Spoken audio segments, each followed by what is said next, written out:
Ao verme que primeiro roeu as frias carnes do meu cadáver, dedico como saudosa lembrança essas memórias póstumas. E é assim que começa o fascinante Memórias Póstumas de Brás Cubas. O autor começa dedicando esse livro ao verme que primeiro roeu o seu cadáver. O que é o primeiro fato já de cara impactante.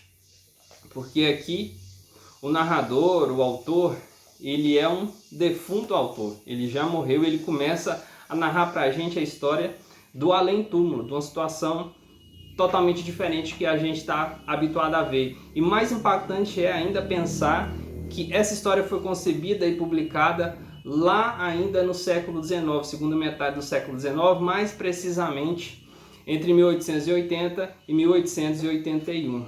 Não por acaso esse livro, não só esse livro, mas o autor Machado, ele tem uma repercussão e reconhecimento internacional. A princípio, o livro foi concebido como um folhetim. Que é isso? O autor publicava capítulos no jornal. O que nos leva a um livro com capítulos, não sei se vocês conseguem ver aqui, minúsculos. Às vezes uma página só já passou um capítulo. Ou seja, uma vez no dia publicava uma página. Depois, em 1881, a obra foi reunida nesse romance aqui sensacional. Bom, ele se dá num contexto de segundo reinado, ainda no período de monarquia, né, no segundo reinado, segunda metade do século XIX, né, 1880, 1881. O personagem, o primeiro, né, e o mais importante, é o protagonista defunto, é o Brás Cubas. Ele começa narrando a história no seu velório, ele já está morto e está começando ali. Aí a história começa do fim para o início.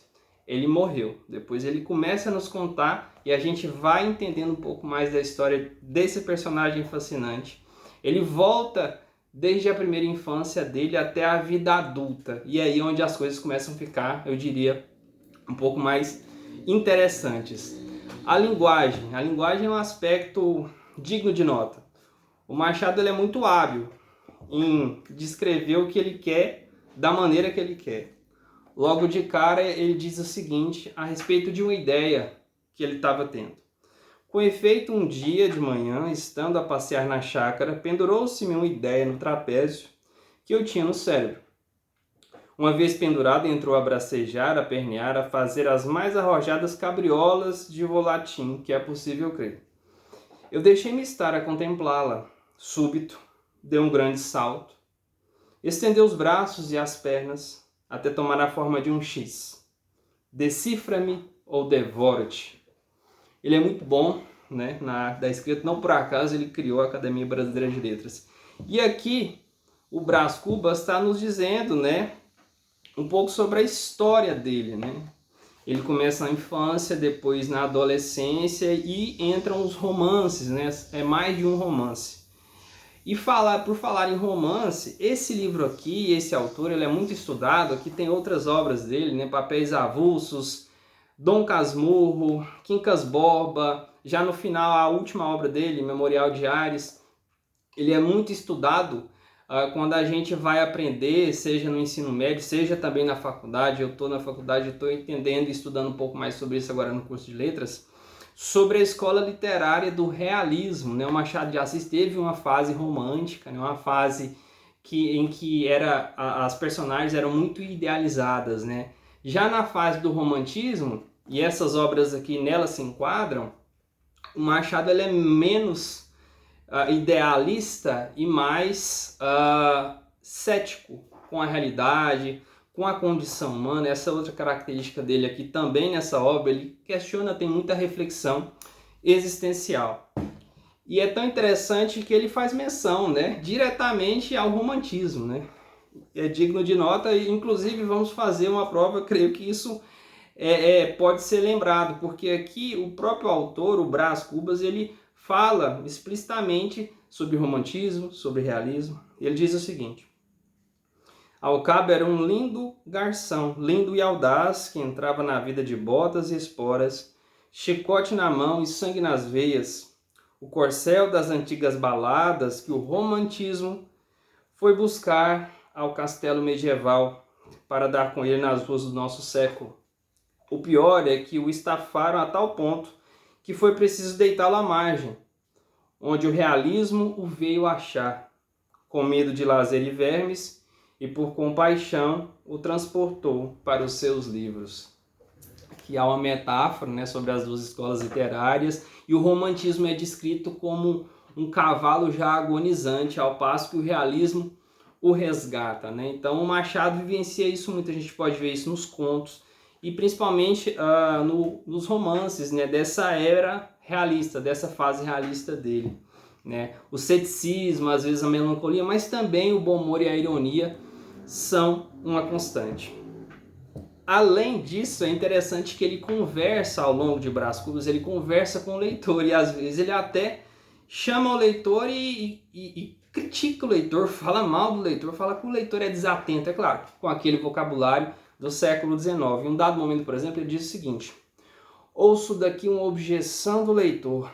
Como pode ser assim, diz ele, se nunca jamais ninguém não viu estarem os homens a contemplar o seu próprio nariz? Vai o Brás. Leitor obtuso, ou seja, leitor desatento, leitor... Então, assim, ele ofende o próprio leitor. E seguindo na história, quando o Brás Cubas cursou direito, foi para fora, voltou, ele vai ter o seu primeiro... Antes disso, na verdade, um pouco antes, ele está tendo o seu primeiro romance. Essa é uma das causas dele de ser levado à força para fora, com a Marcela. É prova e é um exemplo dessa fase realista do Machado. É marcante uma frase que ele diz o seguinte a respeito do seu primeiro romance. A Marcela, ela era muito interesseira, né, muito cobiçosa, gostava de joias. E ele resume a relação que ele teve, que o Brás Cubas teve com Marcela da seguinte maneira: Marcela amou-me durante 15 meses e 11 contos de réis. Essa é uma característica antirromântica total. Ele não está idealizando a figura, muito pelo contrário, está colocando ela como uma figura mesquinha e interesseira.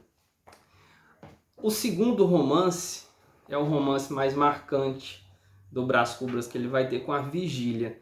A princípio ele começa a se aproximar de Virgília, só que ele é trocado naquele momento de primeiros namoros, ele é trocado por uma outra pessoa, o Lobo Neves. A princípio a Virgília começa a se interessar por ele, mas depois o dispensa e acaba casando-se com o Lobo Neves. E aí forma uma situação que ela é uma constante na obra de Machado, que é o triângulo amoroso, né? A capa aqui de Dom Casmurro está aqui para lembrar-nos muito bem disso, né? Que Bentinho, Capitu, né, viviam um triângulo amoroso com Escobar, né? Então aqui também haverá um triângulo amoroso, mesmo Virgília casando-se com Lobo Neves, e depois de um tempo o Brás Cubas vai se encontrar com ela, vai se tornar um amigo dos dois, do casal, e começa a visitar com frequência a residência deles e começam a ter um caso. São amantes, tornam-se amantes com o tempo. O Brás Cubas, que era um cara já abastado financeiramente, ele voltou para o Rio de Janeiro e ele começa a ter esse caso que vai se estendendo no tempo, ele vai se tornando um solteirão. Só que aquele romance que é triângulo amoroso vai ficando muito na vista, a sociedade começa a perceber. E ao longo desse romance a gente vai percebendo de maneira mais evidente a crítica, né? O quão irônico é Machado ao analisar a condição humana através do seu personagem Brás Cubas, que ele é um personagem assim muito contraditório. Ou por falar em personagem, aqui em Memórias Póstumas há um personagem que dá título a um novo romance, o Quincas Boba. O Quincas Boba aparece na obra como portador ele aparece como um filósofo que está desenvolvendo uma nova teoria, uma compreensão de mundo. Essa mesma teoria vai ser tratada também no livro Quincas Boba. É interessante porque é uma obra fazendo menção a outra obra. Outro aspecto relevante aqui é que o personagem principal, que vai morrer, o spoiler não é nem spoiler, de cara ele já está morto, ele só está voltando o tempo, ele é um cara contraditório e também medíocre. Ele leva uma vida medíocre e ele morre de uma doença medíocre, de uma forma medíocre. Ele não é heróico como seria se Machado fosse um romântico nessa época, que ele estivesse na fase romântica dele, que ele estava na fase realista. Fica a dica para quem também vai fazer exame vestibular, alguma coisa do tipo. Certamente esse romance é um romance sempre lembrado, não por acaso, dada a maestria do Machado de Assis em escrever, da sua fina ironia e de ser um marco do realismo brasileiro. Portanto, fica a dica, se você não leu, leia. Se leu lá atrás, leia de novo, que certamente, assim como eu que estou relendo, vai conseguir perceber mais detalhes que vão te fascinar ainda mais.